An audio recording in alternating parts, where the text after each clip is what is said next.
So, hello guys, this is our video number 2 regarding to applications of data science. So यहाँ पे मैंने एक line लिखी है कि डेटा साइंस इज़ एवरीवेयर. सो वो जो लाइन है तो आज के हमारे टॉपिक के बारे में है. सो मैं थोड़ा सा एक्सप्लेन करने वाला हूँ कि एप्लीकेशंस क्या है डेटा साइंस के. सो डेटा साइंस का यूज़ हम डे टू डे लाइफ में बहुत करते हैं. तो कैसे करते हैं वही आपको मैं आज समझाने वाला हूँ. So let's start. ओके, यहाँ पे कुछ एप्लीकेशंस मैंने लिखे हैं. तो मैं थोड़ा सा आपको एक्सप्लेन करने वाला हूँ और मेरे ओर से भी आजकल जो डेटा साइंस का यूज़ है तो वो भी मैं एक्सप्लेन करने वाला हूँ. So let's start. यहाँ पे पहला एप्लीकेशन है e commerce and retail. So e commerce जो है तो उसमें अमेज़ॉन, फ्लिपकार्ट, मिंत्रा और बहुत सारे हैं. सो उसमें क्या रहता है कि जो कस्टमर्स ऑर्डर करते हैं और कोई भी प्रोडक्ट परचेस करते हैं तो उसके रिगार्डिंग जो डेटा क्रिएट होता है वो डेटा साइंस की यूज़ करके क्या होता है कि वो एक डेटा सेट में स्टोर कर दिया जाता है. सो वो जो डेटा है वो सब मैनेज करने के लिए उसका जो क्लीनिंग पार्ट है, जो मैनिपुलेशन का पार्ट है, वो सब डेटा साइंस के यूज़ से ही होता है. सो यहाँ पे एक लाइन लिखी है कि प्रोडक्ट रिकमेंडेशन सिस्टम. सो जो प्रोडक्ट रिकमेंडेशन सिस्टम क्या है कि हमने कोई भी एक चीज़ फ्लिपकार्ट से परचेस कर ली, यानी कि पूमा का शूज़ हो और आईफोन यानी आजकल जो ट्रेंड में है 15, 16, 17, ऐसे कोई भी हमने एक प्रोडक्ट परचेस कर लिया तो फ्लिपकार्ट का क्या करेगा कि उसी के रिगार्डिंग ही ऐड आपको सजेस्ट करने लगेगा, रिकमेंड करने लगेगा. So this is one part regarding to data science. So जो रिकमेंडेशन रहता है वो उसमें थोड़ा सा एमएल का भी पार्ट है, ML DL. सो वो भी आने वाले वीडियोस में मैं आपको समझा दूंगा कि कैसे एमएल हेल्प करता है. सो बेसिकली हम आज डेटा साइंस पे फोकस करते हैं कि उसका एप्लीकेशन क्या है. सो बेसिक क्या रहता है कि जो भी ऑर्डर्स क्रिएट होते हैं जिसमें कुछ ऑर्डर आईडी रहता है, ऑर्डर का नाम रहता है, ऑर्डर का जो अमाउंट रहे कितने में वो परचेस किया है, वो जो अमाउंट रहता है, उसकी क्वांटिटी रहती है, उसकी डिलीवरी डेट रहती है, वो सब all the topics regarding to the orders. So which is stored in the data set. So उसके लिए भी जो डेटा का हैंडलिंग है और डेटा का जो मैनिपुलेशन है तो उसमें जो डेटा साइंस का यूज़ है. सो data science is the e-commerce and retail, which is one part which is used in the data science. So data science is the backbone of the e-commerce and retail side. So next है finance and banking. So finance and banking में क्या रहता है, इसमें एक पहली line लिखी है कि fraud detection in credit card and transaction. So जो क्रेडिट कार्ड का जो ट्रांजेक्शन्स हमारे डे टू डे लाइफ में रहता है वो बेसिकली क्या रहता है कि एक 500 से लेके कुछ 20,000 तक हम ट्रांजेक्शन कर सकते हैं और उससे भी ज़्यादा कर सकते हैं. कि बेसिकली क्या रहता है कि कस्टमर का जो लिमिट है वो उसमें ही है, उसमें एक रेंज है कि 500 से लेके 1000, 20,000. सो उसमें क्या रहता है कि एक जो भी हम ट्रांजेक्शन्स करते हैं उसका डेटा क्रिएट होता है. तो जो डेटा है वो डेटा सेट में स्टोर कर ले जाता है कि कस्टमर का बिहेवियर कैसा है, वो कैसे परचेस कर रहे हैं, उसमें जो ट्रांजेक्शन्स हो रहे हैं वो सब रिकॉर्ड किए जाते हैं. तो बेसिकली क्या है कि हमने कुछ अभी 20-25 हज़ार का जो नॉर्मल है वो सब आजकल के जो पीपल्स है वो कर लेते हैं. हमने अचानक से कुछ लाख 2 लाख का जो ट्रांजैक्शन होता है तो अचानक से हमने कर लिया. तो बेसिकली फंडा क्या है कि हम डे टू डे लाइफ में उतना नहीं करते, तो अचानक से इतना ट्रांजैक्शन कैसे हुआ, तो उसके रिगार्डिंग जो मनी हमने कहाँ से लाया, वो किधर से आया, जो ट्रांजैक्शन है बैंकिंग में जो होते हैं तो उसके रिगार्डिंग हमको एक कॉल आता है. बेसिकली कॉल और ईमेल आता है कि इतना पैसे कैसे आया. वो जो टैक्स के रिगार्डिंग जो कंसल्टेंट्स है इन बैंकिंग, सो वो सब मॉनिटर कर रहे थे behind the our transactions. So this is one part regarding to data science. यहाँ पे नेक्स्ट है health care. So disease prediction and diagnosis. Basically prediction क्या रहता है कि जो हिस्टोरिकल डेटा रहता है तो उसके ऊपर जो ML एल्गोरिदम्स होते हैं उसका यूज़ करके ही वो प्रेडिक्शन रहता है. और इधर क्या लिखा है कि diabetes, cancer, heart diseases. So basically फंडा क्या है इसके बारे में कि हमने क्या किया कि कौन सा भी इसमें एक हम डिसीज़ लेते हैं यानी कि डायबिटीज़. सो डायबिटीज़ क्या है कि जो शुगर होता है तो उसमें उसमें जो डेटा साइंस कैसे हेल्प करता है कि हम क्या करेंगे कि अब डायबिटीज़ रिगार्डिंग जो क्या कह सकते हैं हम उसको, हाँ, जब शुगर लेवल बढ़ती है जो इंसुलिन रहता है ना वो सब मेंटेन करता है. सो उसके रिगार्डिंग जो डेटा क्रिएट होता है कि इंसुलिन का इंजेक्शंस वगैरह जो जिस पीरियड में दिया है तो वो सब रिकॉर्ड किया जाता है मेडिकल में, हॉस्पिटल्स में. सो वो सब जो डेटा रहता है तो उस पर प्रेडिक्ट करके वो कौन सा डिसीज़ है उसमें जो प्रेडिक्शन रहता है वो सब डेटा साइंस का यूज़ करके, ML का यूज़ करके ही किया जाता है.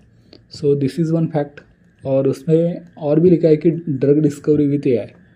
सो क्या है कि जो आजकल बहुत सारे नए AI के जो टेक्निक्स है उसका यूज़ करके ड्रग डिस्कवरी की जाती है.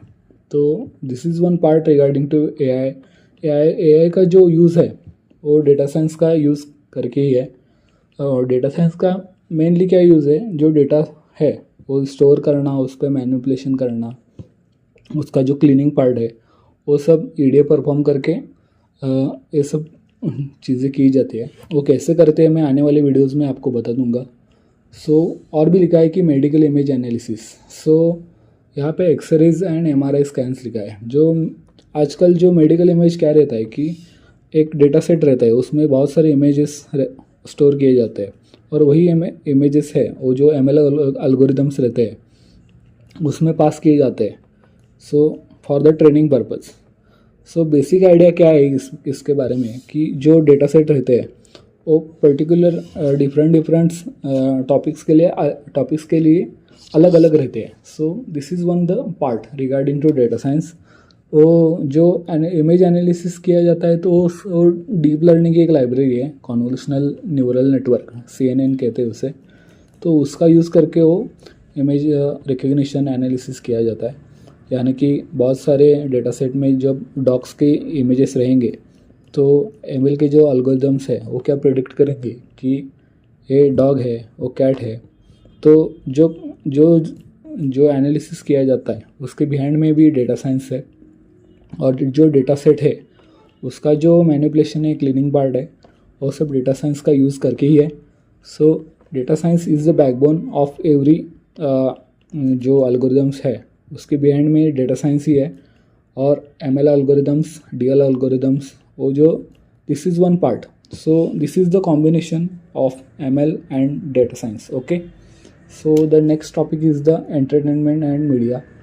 सो इसमें रिकमेंडेशन सिस्टम का फिर से लिखा है कि हमने एक एग्जांपल लेते हैं. पिछली वीडियो में मैंने आपको बता दिया था कि कैसे तारक मेहता का हम एक वीडियो लगा देंगे तो उसके रिगार्डिंग ही यूट्यूब हमको सजेशंस देना शुरू कर देगा.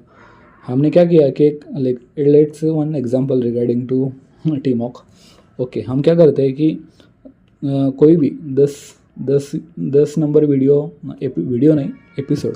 सो 10 नंबर का एपिसोड लगा देंगे तो यूट्यूब क्या प्रेडिक्ट करेगा कि इसको अभी टीमॉक देखना है. तो क्या करेगा, जो एंगेजमेंट है यानी कि वॉच टाइम है उसको बढ़ाने के लिए डेटा साइंस क्या हेल्प करेगा कि कस्टमर का भी मूड है कि टीमॉक देखेगा वो. तो क्या करेगा, उसकी अगली वाला एपिसोड है 11, 12, 13, 14 वो रिकमेंड करेगा कस्टमर को कि वही देखे.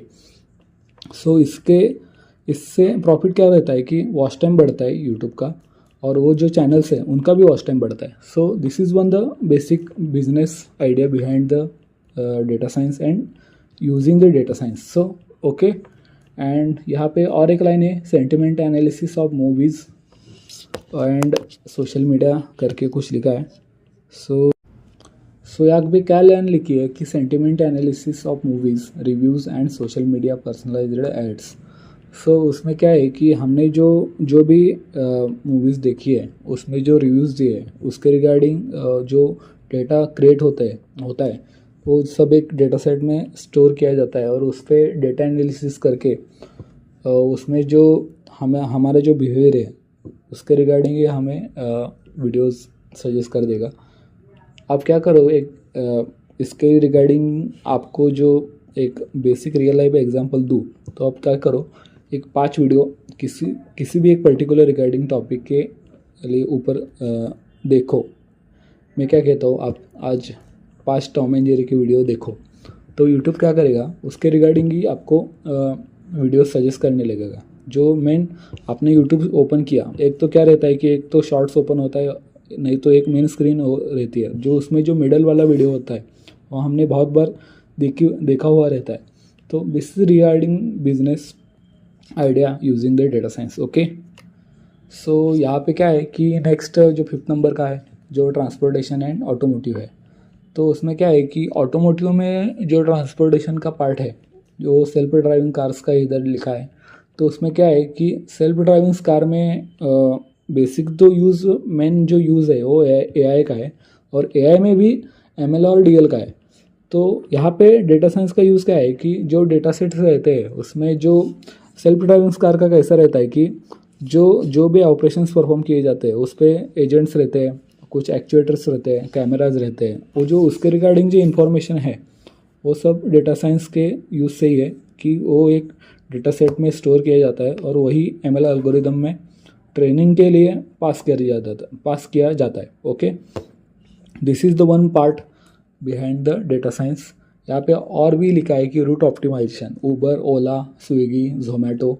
सो जो डिलीवरी रहती है स्विगी की जोमेटो की उसमें क्या रहता है कि जब एक पर्टिकुलर टाइम पीरियड सेट किया जाता है आफ्टर द ऑर्डर हमने कुछ ऑर्डर किया तो जो भी स्टोर है उसके बीच में जो हमारे घर से और वो स्टोर के बीच में जो भी डेस्टिनेशंस है उसमें कुछ ट्रैफिक है क्या वो सब एनालिसिस करके उसकी लेंथ वो सब जितना किलोमीटर है उसके रिगार्डिंग ही वो टाइमलाइन सेट किया जाता है। तो बेसिक आइडिया डेटा साइंस का क्या है कि जो रूट है कौन सा रूट ऑप्टिमाइज्ड है यानी कि एक पॉइंट से हमें दूसरे पॉइंट में जाना है तो उसके बीच में 3-4 रोड्स है यानी कि कोई भी एक पाथ है तो उसमें जो शॉर्टेस्ट पाथ रहेगा और जिधर थोड़ा सा भीड़ भाड़ कभी कम रहेगा तो वो सब डेटा साइंस का यूज़ करके क्या किया जाता है कि हमको वही रूट सजेस्ट किया जाता है। आपने देखा होगा रियल लाइफ में कि जीमैप हम डेली यूज़ करते हैं तो उसमें उसके बिहाइंड में क्या है डेटा साइंस और एमएल का पार्ट है। सो उसमें क्या है कि जो हम रूट ऑप्टिमाइज़ करते हैं सजेस्ट करते हैं यानी कि हमें यहाँ टॉप ए डेस्टिनेशन से उस डेस्टिनेशन तक जाना है तो जीमैप क्या करता है 2-3 रूट सजेस्ट कर देता है। तो उसमें भी वो क्या करता है जो ऑप्टिमाइज्ड रूट है जिसमें ट्रैफिक की मात्रा कम है वो सब उसके रिगार्डिंग ही हमें सजेस्ट कर देता है कि ये रूट अच्छा है आपके लिए तो आप इधर से जाओ। सो this is the basic idea behind the data science use. So okay guys यहाँ पे हमारा 6 नंबर का है जो गवर्नमेंट एंड पब्लिक सेक्टर। तो उसमें क्या रहता है कि जो smart cities and traffic management का यहाँ पे लिखा है कि ट्रैफिक मैनेजमेंट भी कैसा रहता है कि जो रूट्स है डिफरेंट रूट्स रहते हैं तो उस पर एक पर्टिकुलर से एक एरिया लेते हैं उसमें जो कॉरपोरेट एरिया बहुत रहते हैं जो अर्बन है अर्बन एरिया में क्या रहता है कि ट्रैफिक की मात्रा बहुत रहती है तो उसका भी जो टाइम पीरियड है कि शाम को पीपल्स अपने घर जा रहे रहते हैं तो उसमें क्या रहता है कि जो उनका जो घर जाने का जो टाइम पीरियड है जो मोस्ट ऑफ द टाइम 5 से लेके 7 के बीच में रहता है तो उसमें जो पहले से डेटा कलेक्ट किया है कि इस पीरियड में बहुत सारे ट्रैफिक की मात्रा बहुत है तो उसमें पीपल्स का आना जाना भी बहुत रहता है तो उस पर एनालिसिस करके क्या रहता है कि एक पर्टिकुलर टाइम पीरियड में जो सिग्नल्स है वो बहुत एक्टिव रहते हैं, तो traffic signals. Okay, so this is the part of the data science use. So इसमें और भी क्या लिखा है कि जो क्राइम प्रिडिक्शन एंड प्रिवेंशन लिखा है। जो जो क्राइम्स क्या रहते हैं कि जो क्राइम्स आजकल जो स्पैम ईमेल भेज देते हैं, यानी कि कोई भी एक, पहले आप हमको पता ही होगा कि आपको सबको कि एक केबीसी करके व्हाट्सएप पे मैसेजेस आते थे, तो वही भी एक फ्रॉड का पार्ट है। सो जो जो स्पैम है ईमेल्स, उसमें क्या रहता है कि जो डिफरेंट वर्ड्स है यूज़ किए जाने वाले, यानी कि डिस्काउंट, ऑफर, दिस रिगार्डिंग जो वर्ड्स है वो एक डेटा सेट में स्टोर किए जाते हैं। और उस पर क्या रहता है कि जो एमएल के एल्गोरिदम्स है उस पर जो डेटा है, जो डेटा सेट है वो पास किया जाता है। और उसमें एक एल्गोरिदम का यूज़ क्या है कि जो ईमेल है जो स्पैम है और नॉट स्पैम है उस पर क्लासिफिकेशन किया जाता है। तो वो सब डेटा साइंस का पार्ट है और एमएल का पार्ट है। So this is the idea behind the crime prediction and prevention. So prevent क्या किया जाता है कि लोग पहले से ही बच जाए कि हानि होने से, तो this is the prevention part. So उसमें क्या है कि जो स्पैम ईमेल्स है और नॉट स्पैम ईमेल है, जो आजकल का हमारा जो गूगल वर्क स्पेस है वो क्या करता है कि वो पहले से ही क्लासीफाई करके रखता है कि इससे लोगों की हानि नहीं हो, जो फाइनेंशियल हानि है वो ना हो। This is the one part. So next is the disaster management. उसमें प्रेडिक्टिंग फ्लड्स, अर्थक्वेक्स, ऐसा कुछ लिखा है। इसमें जो प्रेडिक्टिंग फ्लड्स है उसमें क्या है कि जो रेनफॉल्स रहते हैं उसका जो डेटा है वो हर ईयर अलग रहता है। तो वो जो डेटा है और कितनी रेनफॉल हुई है, जो रिवर्स की फ्लड्स की जो लेवल रहती है उसके ऊपर ही फ्लड आना शुरू हो जाएगा सिटीज़ में, वो सब डेटा एक डेटा सेट में कलेक्ट किया जाता है। और उसके ऊपर एनालिसिस करके जो नियर द रिवर जो विलेजेस है उसके जो पीपल्स है उनको one village to other village shift किया जाता है। So this is the idea behind the data science guys. So इसमें और भी क्या लिखा है कि एग्रीकल्चर करके है। This is one of the most important. Agriculture में क्या है कि एक ऐप है प्ले स्टोर पे, उसमें क्या है कि हम एक किसी भी क्रॉप्स पे कोई भी डिसीज़ हुआ तो हम क्या करते हैं उसका एक इमेज क्लिक कर लेते हैं और उसको उस ऐप पे वो सेंड किया जाता है। तो सेंड करने के बाद वो क्या करता है कि वो कौन सा डिसीज़ हुआ है और उस पर क्या सॉल्यूशंस है वो सब वो बता देता है कि एक पर्टिकुलर डिसीज़ है और उसका वो सॉल्यूशन है और उसके जो बैड इम्पैक्ट्स है अपने क्रॉप्स पे वो बता देता है कि कैसे हुआ, क्या हुआ। So this is the part regarding to data science. So in this particular crop yield prediction में कैसे डेटा साइंस का यूज़ है कि जो क्रॉप्स के ऊपर जो इमेजेस है और उसके रिगार्डिंग जो सॉल्यूशंस वो जो देता है, वो सॉल्यूशंस भी एक डेटा सेट में स्टोर किए जाते हैं। तो जो सॉल्यूशंस है वो भी एमएल के एल्गोरिदम्स और डीएल के एल्गोरिदम्स के यूज़ करके भी वो फेच किए जाते हैं उस डेटा सेट्स में और वो कस्टमर्स को शो किए जाते हैं। So this is the regarding the data science part. और उसमें भी क्या किया जाता है कि हर एक जो अभी इमेज का रिकग्निशन होता है तो उसके रिगार्डिंग एक डेटा सेट है वो अलग रहेगा, सॉल्यूशंस के रिगार्डिंग ये डेटा सेट है वो अलग रहेगा। सो जो डेटा सेट्स है वो ऐसे ही अलग अलग डेटा सेट्स में डिफरेंट कैटेगराइज किए जाते हैं कि इसका अलग है, उसका अलग है, यानी कि इमेज का अलग है, सॉल्यूशंस का अलग है, जो बैड इम्पैक्ट्स हैं उसका अलग है। सो ये सब चीज़ें हैं डेटा साइंस के रिगार्डिंग और उसका भी यूज़ है ये इधर डेटा साइंस का। यहाँ पे और एक है pest and disease detection using image data. So वही फिर से कि जो डीप लर्निंग की लाइब्रेरी है कॉन्वोल्यूशनल न्यूरल नेटवर्क, सो उसका और ओपन सी करके एक लाइब्रेरी है, उसका यूज़ करके इधर इमेज का रिकग्निशन किया जाता है जो पेस्ट एंड डिसीज़ है। सो उसके बिहाइंड में भी डेटा साइंस कैसे है कि जो डिफरेंट डिफरेंट इमेजेस है regarding to pest and disease, so एक डेटा सेट में स्टोर किया जाता है और वही डेटा जो CSV और JSON फॉर्मेट में है वो सब ML और DL के एल्गोरिदम्स में पास किया जाता है और उस पर वो जो एल्गोरिदम है वो ट्रेनिंग लेते हैं और टेस्टिंग करते हैं। सो वो कैसे करते हैं मैं आपको सब पढ़ा दूंगा आने वाले कुछ वीडियोस में। सो this is the data science applications. और भी मेरे ओर से मैं आपको बताने वाला था कि वही क्या है कि वो this are the some applications Tesla, Netflix, Gmap और Flipkart. So this is the some different applications. Gmap में क्या रहता है कि जो रूट ऑप्टिमाइजेशन रहता है, एक डेस्टिनेशन से दूसरे डेस्टिनेशन में जाने में जो भी शॉर्टेस्ट पाथ रहता है वो डेटा साइंस का यूज़ करके ही होता है। टेस्ला में जो सेल्फ ड्राइविंग कार्स है वो भी क्या करते हैं कि जो सेल्फ ड्राइविंग कार्स के बिहाइंड में जो भी डेटा रहेगा कि हम एक डेस्टिनेशन सेट कर देंगे और दूसरा डेस्टिनेशन कर देंगे कि हमें इधर तक जाना है, तो उसके बिहाइंड उसके बीच में जो भी रूट्स है उसके रिगार्डिंग भी जो डेटा है वो सब हम एक डेटा सेट में स्टोर करके जो टेस्ला के ऊपर, जो टेस्ला कार के ऊपर जो भी एल्गोरिदम्स है ML के DLs के, उसके बिहाइंड में भी डेटा साइंस का यूज़ करके वो जो डेटा सेट है वो पास किए जाते हैं। नेटफ्लिक्स में भी जो मूवीज़ के रिगार्डिंग लार्ज डेटा सेट्स है सो वो स्टोर किया जाता है। उसमें भी जो डेटा वेयर हाउस है, डेटा मार्ट्स है, डेटा सेंटर्स है, वो सब डेटा साइंस का पार्ट है। मैं आने वाले वीडियोस में ये सब क्या है वो मैं आपको पढ़ा दूंगा।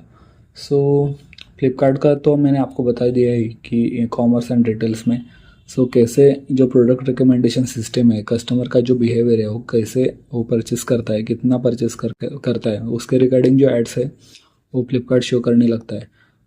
बेसिकली क्या है कि जो हम कुछ भी परचेस करेंगे तो उसके रिगार्डिंग ये वो इंस्टाग्राम पे, फेसबुक पे हमें एड्स शो करने लगेगा। और मेरे ओर से जो बताने वाला था कि जो चैट GPT है आजकल, परप्लेक्सिटी जो एयरटेल का है और जेमिनाई ले लो, डीपसीक ले लो, तो उसके बिहाइंड में जो LLMs है यानी कि लार्ज लैंग्वेज मॉडल्स है उसमें भी डेटा साइंस का यूज़ है।